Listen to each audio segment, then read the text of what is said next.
Swayam Prabha. Digital India. Educated India.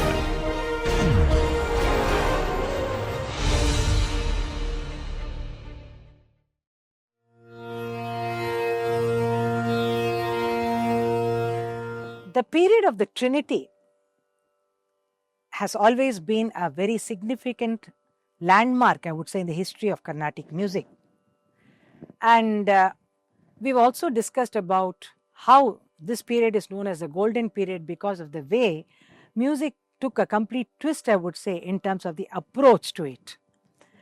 Today we look into what are the salient features of the music of the Trinity, namely Sri Tyagarajar, Sri Muthuswami Dikshidhar and Sri Shyama Sastri, to see what they have contributed to music such that their period was called the golden period, such that they have really created history in terms of making their particular period as a landmark of the pre-Trinity, Trinity and post-Trinity period. In the compositions of the Trinity, we see that, or rather in their approach to music, we see that Sukha Bhavam in music or Shravyam, which appeals to the heart, came to be an important and essential part of the music. So here the melody and the melody touching the heart is very, very important, and that's where the raga comes into the fold, where the ragas become a very beautiful tool, I would say, in terms of creating so many hues and colors within us. Every raga has got a different kind of a mood and emotion, a feeling that it can evoke. Of course, I do not subscribe to the view that a particular raga can create a particular emotion. This is, according to me, not quite logical, I would say, because the same raga, when rendered in a particular way, can make you feel serene and divine. It can make you feel sad. It can make you feel happy, and so on. So that way, that's a very relative concept to something very subjective, I would say. So I'm not going into that aspect, but nevertheless, I would say that the ragas that they created has created a lot of kind of emotions within us, different kinds of feelings. And one thing, of course, we all do agree on the fact that every raga can create a different color for us. Just like, as I mentioned earlier also, when you have the same colors also, when you use it in different combinations, it yields different kinds of pictures or imagery. So similarly here also we see that they've used the 7 notes in different permutations, combinations, with a lot of gamakas, with so much of insight. These ragas have been created that they have given us multi-hued dimensions and given us such a vast scope they have shown that is available in the domain of ragas. Now, the idea of absolute music emphasizing the art of music as a unique language. As I told in my earlier session also, while earlier saints believed in using music as a tool to convey the Sahitya Bhava, here we see that they use the music as a language by itself also. And the trait, that is, each one has got a own stylistic way, I would say, of composing. A typical Tyagaraja Kriti, I would like to highlight to you, is about having a Pallavi, Anupallavi and Charanam.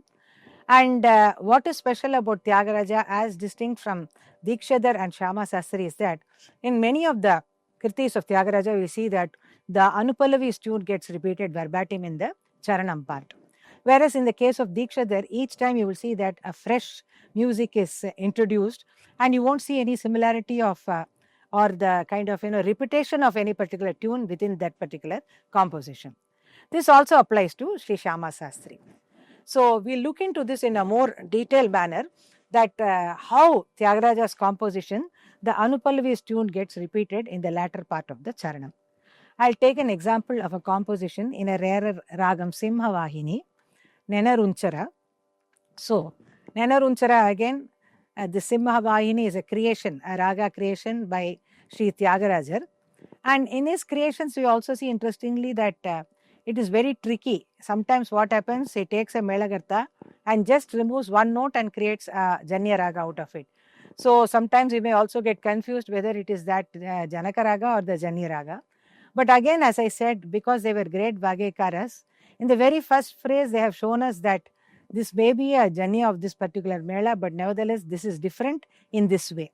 So that point first I would like to again reiterate here, where Simhavahini is the journey of the Melakarta Sarasangi, like Sari Gama Pada Nisa Sani Dapa Magarisa. This is Sarasangi. In that, what he has done is he's only deleted the Rishabha and the Arona. So, sa ga ma pa da ni sa sa ni da pa ma ga re sa. So, now how does he introduce the ragam? This is again, every time when you look at it, it is a matter of amazement and wonder, I would say. Like, ne na run cha ra, so pa ma ga re sa. And you'll be wondering what is going to happen next. So, na paini sagama chalaga. So put together, you are able to understand it is sagama padani sa sani da pa magari sa. So that is one aspect.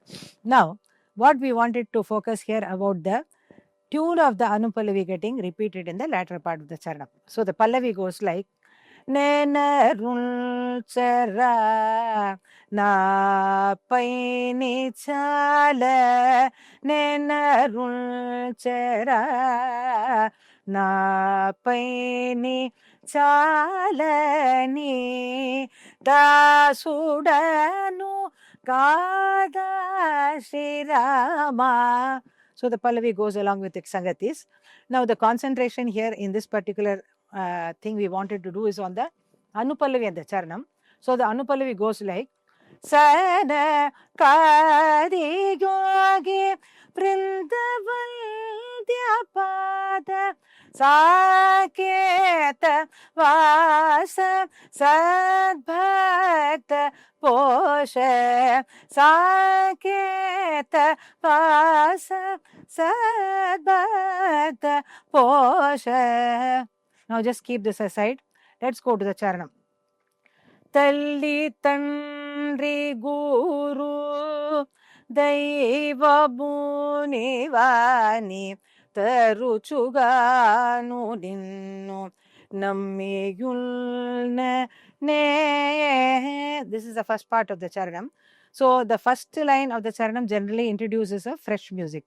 Now what we are going to emphasize is about the second line, where it goes like Talladillo chunta dari chupavemi Tyagaraja pala suguna shila Tyagaraja pala suguna shila. Now let's go back to the Anupallavi to see where the similarity lies.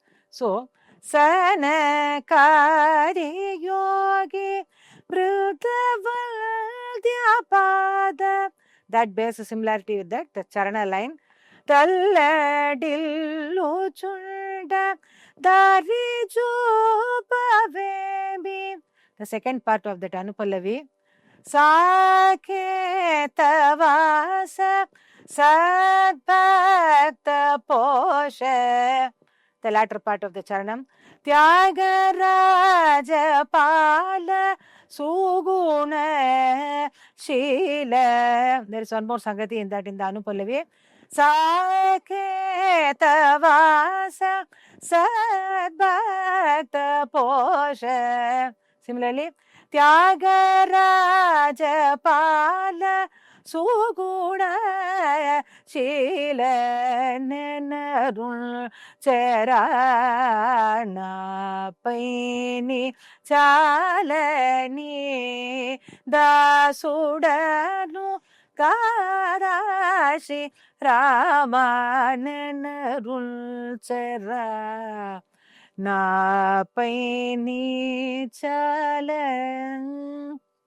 Like this, if you examine the compositions of Tyagaraja, the similarity or this particular trait or style of the Anupallavi's tune getting repeated in the Charanas is something very, very typical of Tyagaraja.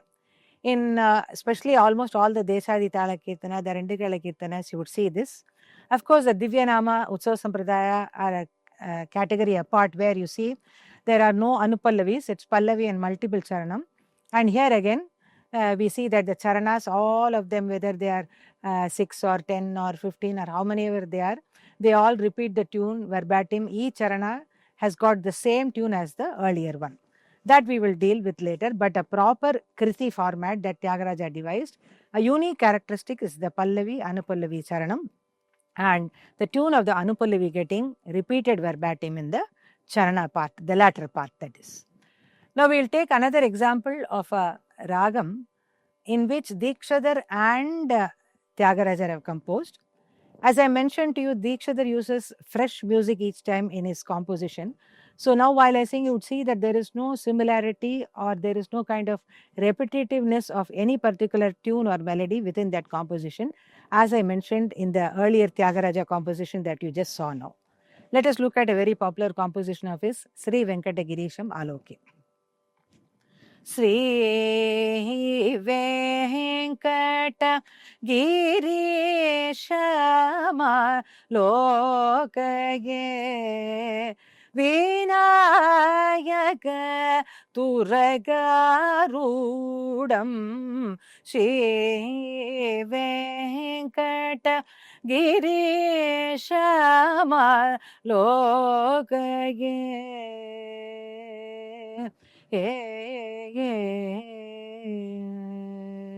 Now the Anupallavi. Devesha Pujita Bhagavanto Devesha Pujita Bhagavanto Dinakara Koti Prakashavantam Govindam Natabhusura Bhradam Uruguhanadam Mukundam Shri Venkata Giri Shamalokaye. You also saw that there was a Madhyamakala Sahityam here. Now Charanam.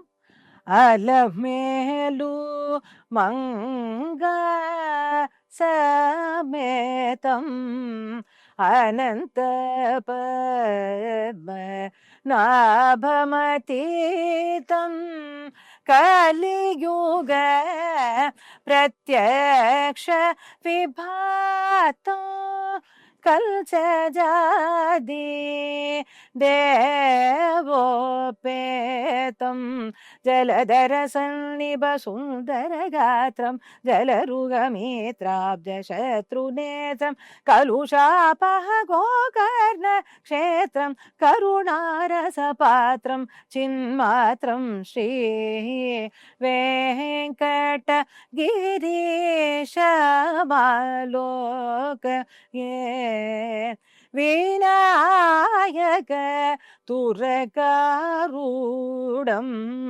Shri Venkata Girisha Maloka.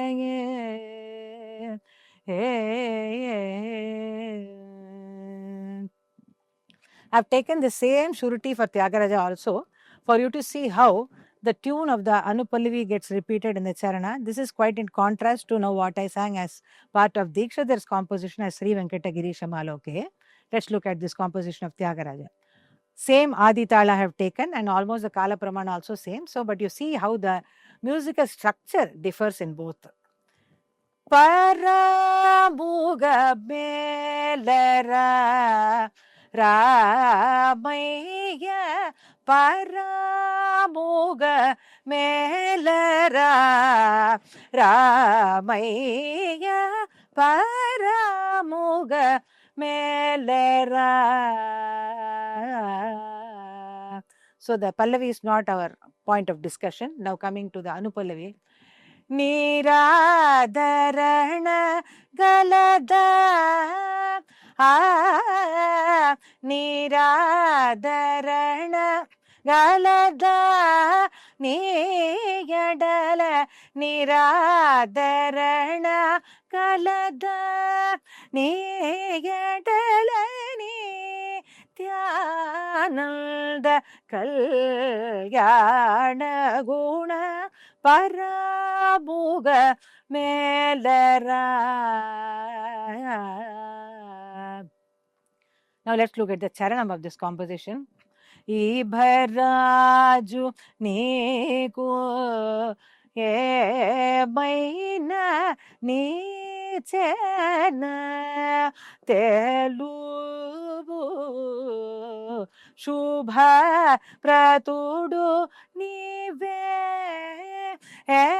రవ శుభ ప్రతుడు నీవే ఏయను చూసుల్ తరశ్రీ త్యాగరాజనూత పరముగ మేలరా.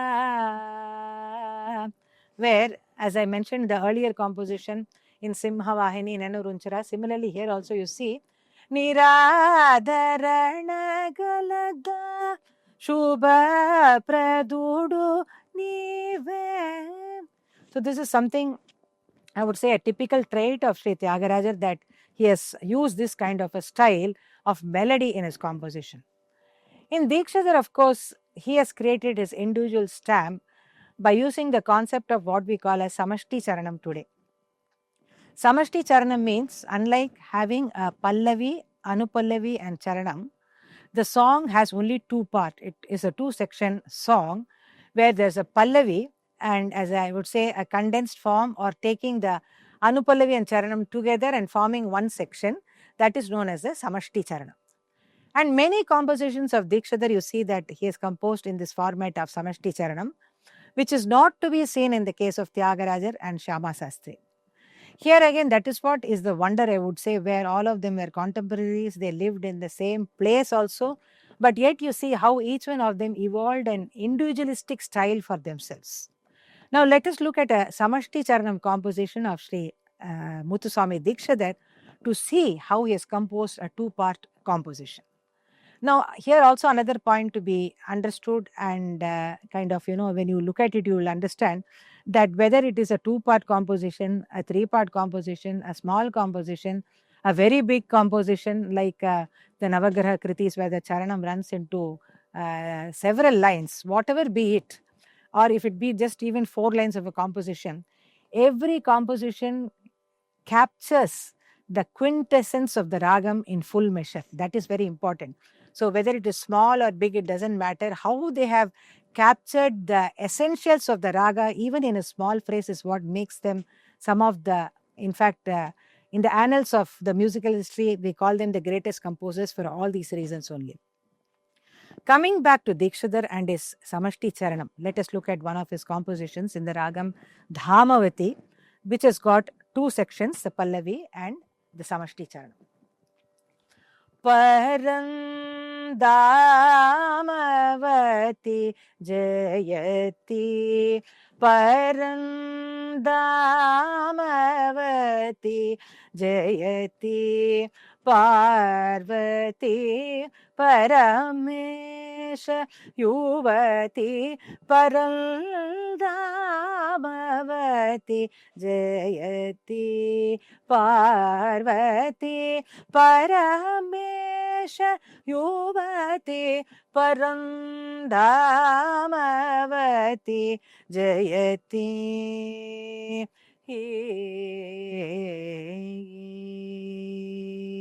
This is the Pallavi. Now the Samashti Charanam. Paranjyotir Vikasini Paramatma Prakashini, Paranjyotir Vikasini Paramatma Prakashini, Nirataro Guru Guga Janani Brigadesharanjani, Nirataro Guru Guga Janani Brigadesharanjani, Parandamavati Jayati, Parvati Paramesha Yuvati, Parandamavati Jayati. or another very popular composition of Dikshidhar, Makhaganapatim Manasa Swarami, where you see in the Samashti Charnam, Mahakavya Natakadi Priyam Mushika Vagana Modaga Priyam Mahakavya Natakadi Priyam Mushika Vagana Modaga Priyam Makhaganapatim. Like this, you see that whether it is a 2-part song or a 3-part song, Dikshidhar makes a lot of use of this Madhyama Kala Sahityam.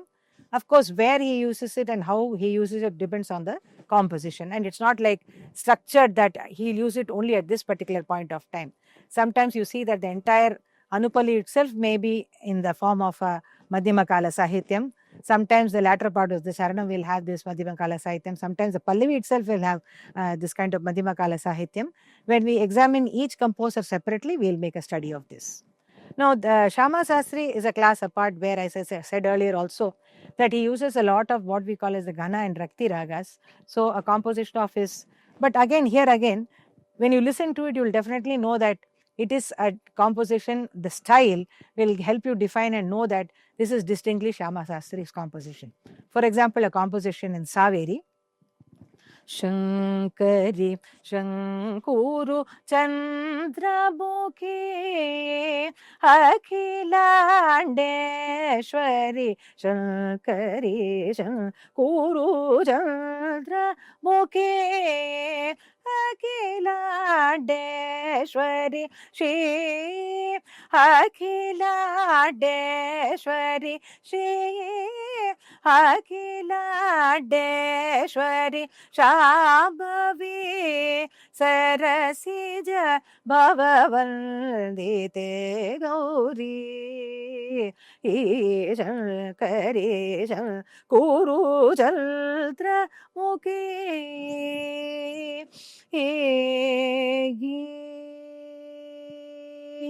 where he uses this kind of a Tisra gate, and sometimes you would see that, like in the case of Himadri Sute, how unlike Tyagarajar or Dikshidhar, in a Rupa Katalam, for example, if you take the case of Tyagarajar, he would use a kind of a Sama Edup like Shambha Magha Deva, or a composition in Kalyani itself, Isha Pakhima Jagadisha Pahima.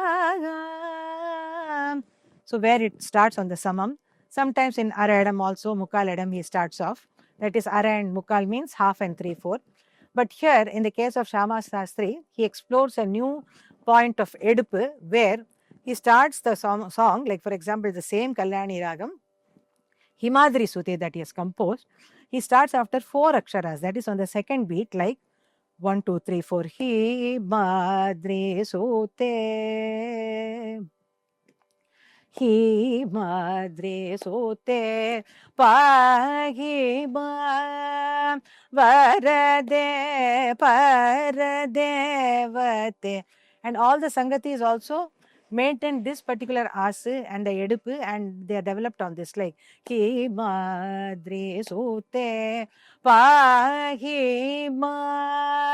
Varade Paradevate Himadri Sute Pahima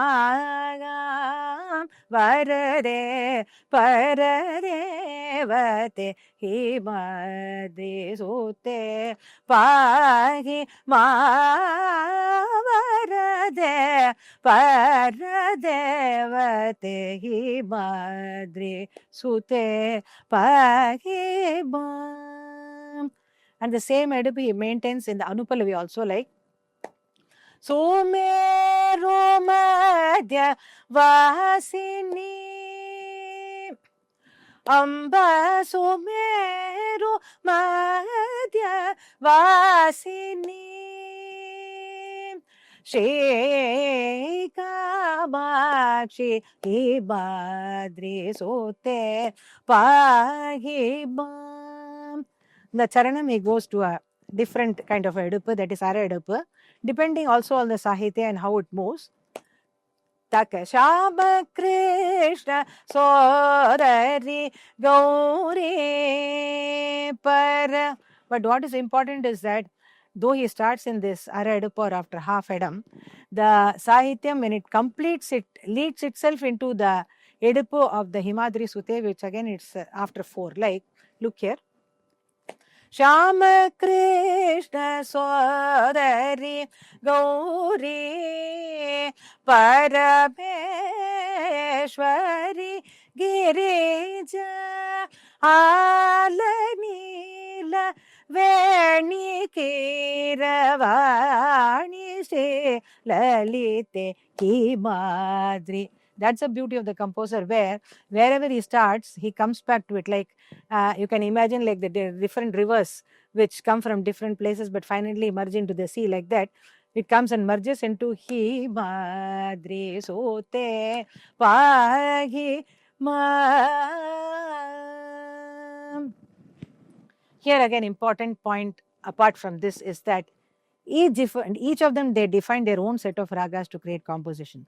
So some ragas were favorite of Tyagaraja, some were favorite of Dikshidhar, some were favorite of Shama Sastri. So if you look at a favorite of Tyagaraja, I would say Karara Priya, which he created, and he's created so many compositions. Dikshidhar, of course, has used all the ragams like Kalyani, Bhairavi, Kambodi. That same applies to the Trinity, where they have used such ragas like Bhairavi, Todi, Kalyani, Kambodi, Danyashi, Ananda Bhairavi, Kedaragola, Saveri, all the 3 of them have used these ragas. And Tyagaraja, for that matter, he has used about 200 ragas in the number of compositions that is available to us, about 700 odd compositions we have of his. So in that, we see that he has used about 200 ragas. Dikshidhar also has used many ragas. And we see that apart from using this time-tested ragas, they have also created their own new ragas to create the compositions. So that way, if you look at the stylistic aspect of their compositions, first thing we see is that in the Kriti format itself, they have devised so many styles or so many ways of looking at the Kriti itself. So unlike here, I would also like to make a mention of the Varnam, which is much more a rigid form. The Kriti form has opened up so many vistas, and these possibilities have been explored to the zenith, I would say, by the Trinity.